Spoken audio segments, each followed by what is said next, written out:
Congress President Mallikarjun Kharge has written to the Prime Minister where he has raised questions on the Prime Minister's election campaign speech.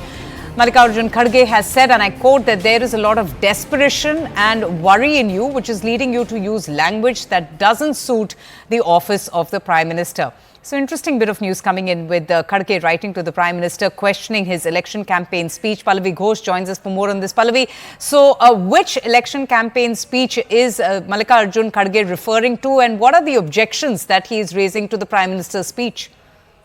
It's a very long letter which is written to the PM and a very, very scathing attack on the PM. Basically, he is referring to the letter which was written by the Prime Minister to all the NDA allies.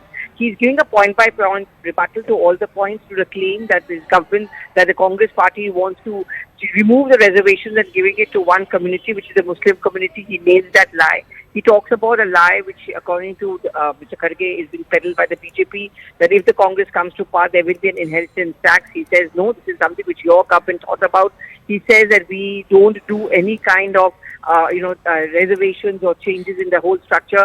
It is the BJP-led government which has not been very well equipped as far as, for example, taking on the Chinese. He gives a detailed account of what the Congress manifesto is all about. So, Avantika, essentially a point-by-point rebuttal coming in from the top itself to try and set the narrative that the BJP's campaign led by the PM is just a bunch of lies.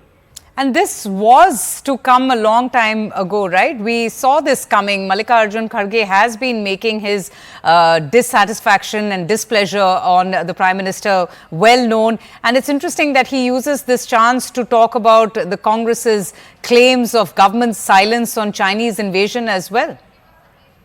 Well, one of the hallmarks again of the Modi government has been its robust foreign policy. And that is something which was a weak spot. And the PM refers to that, the acts of terror and so on and so forth, which is why the Congress is, as a part of its strategy, Avantika, wants to prick a hole in that, saying it's not such a robust or strongman, Superman kind of a foreign policy which the Modi government claims to be. That's one.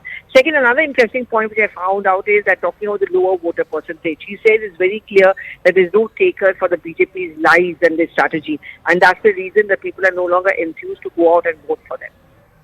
Right, Pallavi, thank you so much for joining us. Some more breaking news has